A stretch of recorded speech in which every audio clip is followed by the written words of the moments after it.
Now, to further look at the significance of suspending the South Korea-U.S. joint military drills, we have with us Dr. Bong Young-shik from the Yonsei Institute for North Korea Studies. Dr. Bong, thank you for coming in today. My pleasure. It's now been confirmed that the Ulchi Guardian Freedom drills will be suspended.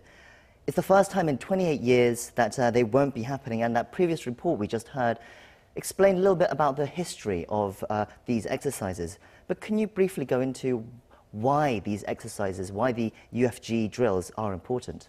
It is very important military operation jointly held by the U.S. forces in South Korea and the South Korean military for the defensive purposes, especially since the 1968, January 21st, when the Blue House was raided, President's Office of South Korea was raided by North Korean commandos, 31 commandos, almost approached the Blue House, and in order to fulfill the mission of assassination of the top leader of South Korea. Then the South Korean government began this government-level plan to cope with national-level emergency situations, which is dubbed as the Ulchi operation. And in 1976, the Ulchi operation was merged with the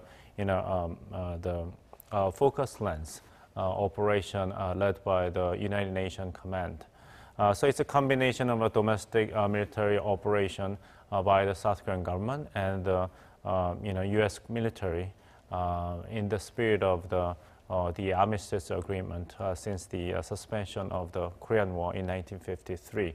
And we also have a lot of other major joint military exercises, such as Key Resolve, the command and control exercise, usually held in the spring, and the two major joint Air Force exercises, the Max Thunder in May and the Vigilant Ace in December. So this is one of the potential series of the joint military exercises to be suspended for the purpose of giving the benefit of doubt to the North Korean leadership's promises of the denuclearization in the aftermath of the June 12th U.S. DPRK summit meeting. But we have to remember that there is a snapback clause in its joint decisions made by South Korean government and the U.S. government about the suspension of these military exercises. If North Korea will fail to show any genuine and verifiable actions in fulfillment of its promises for taking concrete steps toward the denuclearization, then all these military exercises will quickly resume. How important are these kind of military exercises to the safety of South Korea and the U.S. forces in South Korea as well? Not only for the purpose of defending the safety and lives of South Korean people residing in the southern half of the Korean Peninsula, these exercises are very important for enhancing the joint operational capability of South Korean military and the U.S. military stationing in South Korea, and potentially the mobilization of U.S. forces stationing in 4 major military bases in Japan. This is possible thanks to the United Nations Command, stipulated since its involvement in the Korean War in 1950. It's not like that the whole U.S. forces are always stationing in South Korea in order to defend South Korea from external aggression. So for the purpose of facilitating the command and control by the South Korean military as a hosting forces and the augmentation of the U.S. forces, these exercises are very important and useful. Do you think this suspension of the UFG exercises can lead to the suspension of other joint U.S.-South Korea exercises as well? I mean, if you say these military exercises as important as you say, then is it realistic that they should be suspended, or do they have to keep some of these as long as there's North Korea and South Korea are not unified? Well, it has been the protest and the complaints issued by the North Korean government that these joint military exercises are, tantamount to actual nuclear war games. So rather than, lessening the tension, military tension on the Korean Peninsula, North Korean military and the government have insisted that these joint military exercises are the main causes of escalation of tension on the Korean Peninsula and driving the Korean Peninsula toward the brink of the nuclear wars. So we have to wait and see whether North Korean government will accept and respond to this decision to suspend the Ulchi Freedom Guardian exercises as a first of many possible good gestures taken by jointly Seoul and Washington in parallel with North Korea taking concrete steps toward the denuclearization. If North Korea wants to lower the military tension on the Korean Peninsula and reduce the chance of unwanted nuclear warfares actually taking place on the Korean Peninsula, then the ball is already in the court of North Korea's. North Korea has to take the concrete steps toward the denuclearization. If not, then these military exercises have to carry it out in a ways that they will be designed to deal with North Korea's missile and nuclear capabilities, as well as, God forbid, North Korea's use of the WMDs and the chemical weapons. Yes, God forbid. But North Korea have protested strongly against these kind of exercises before, for many years. But there is also a question of whether this action needed really to be taken. For example, when South Korea's National Security Advisor, Bong Young-shik, met with Kim Jong-un, he was reportedly told by Kim Jong-un that, if I quote here, he understands the need for the routine joint military exercises between South Korea and the U.S. and why they must continue. Now, Bong Young informed Trump of what Kim said as well. So if this was Kim's stance, what was the need to give Kim this concession? Was Trump really only looking to save costs as he's announced after the summit on June 12th?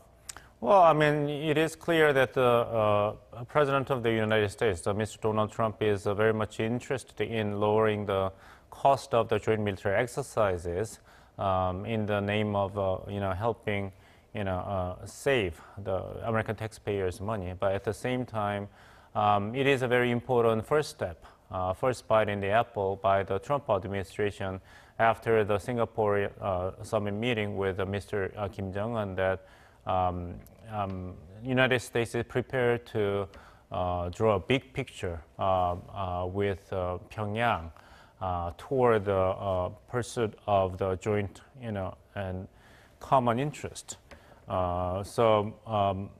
With these big concessions made by Seoul and Washington, now it is Pyongyang's turn to reciprocate with a very clear sign of denuclearization. Otherwise, then the elements that North Korea has been taking issue at, the mobilization of the strategic bombers like the B-1B or B-52 that carry the nuclear, weapons, have to remain the same in the joint military exercises. Otherwise, then these joint military exercises will not be suspended, or will remain in a very small scale to take care of the defense of South Korea. Let's move on to some other news that's coming out today. It's been announced by Chinese state media that Kim Jong-un will be in Beijing on Tuesday and Wednesday. It's assumed, of course, that he'll meet with President Xi Jinping to brief him on his summit with President Trump last week. It's his third visit to China in as many months. What does this say about the relationship between North Korea and China right now? I was personally surprised by this announcement that Mr. Kim Jong-un made his third visit in 3 months to Beijing, have a meeting with Chinese President Xi Jinping. There may be a lot of different interpretations about his intentions, but one potential reason is to express his gratitude for the Chinese support for making the DPRK-U.S. summit meeting in Singapore in June a huge success for North Korea, including the chartered airplane issued by the Chinese government. And second potential reason is to get kind of assurance or insurance from Beijing that if North Korea is taking some important measures to demonstrate its genuine intentions for denuclearization, such as destruction of missile test sites in Dongchangri, or potential transfer of a small number of nuclear warheads and a small amount of nuclear weapon-grade materials out of the country, then with China's support, that the United States would move ahead with lifting of economic sanctions on North Korea. Because alongside with provision of the security guarantee, what North Korea desperately needs to have is the immediate lifting of at least some of the existing economic sanctions. Otherwise, North Korea's pursuit of the second pillar of the so-called Pyeongjin policy, the simultaneous pursuit of nuclear weapon development and economic development, will not be accomplished. Then the capability of Kim Jong-un leadership to control the population will be greatly diminished. So, in order to ensure China's support to eliminate at least some of the existing economic sanctions, especially the UN Security Council resolutions, such as number 2371 and 2375 and 2397, which bans the export by North Korea of 6 major items, or the importation of the refined oil from China, more than 500,000 barrels. Then North Korean economy will be continuously bleeding. So the fruit that North Korea has accomplished in the June Singapore summit meeting with U.S. President Donald Trump will not be actualized. So time is not really on the side of North Korea. North Korea has every reason to push the envelope really fast. The timing of this announcement also is quite interesting. The previous time, 2 times that Kim went to China, the news about his visit was released after he left and returned back to Pyongyang. What do you make of this change in stance about how Kim's announcements and travels is being made public? I think China has gained a great deal of confidence as a participant in a lot of rapid changes actually taking place on the Korean Peninsula.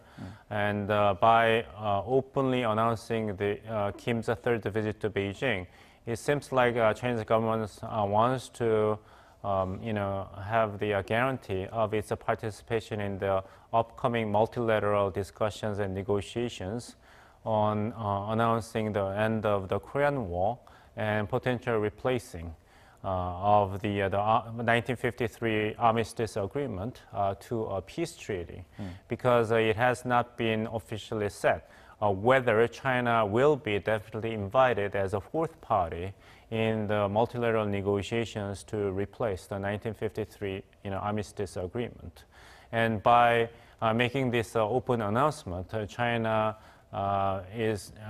seems to aim at demonstrating its influence on North Korea, that if China is withdrawing its support for the existing economic sanctions, then all this all-out pressure by the Trump administration on North Korea to move really fast with the denuclearization process will be deflated. So China has to be taken into account if Washington wants to achieve what it wants to achieve in the name of complete denuclearization of North Korea. Well, thank you for your coming in as well and sharing your insights as always. You're welcome.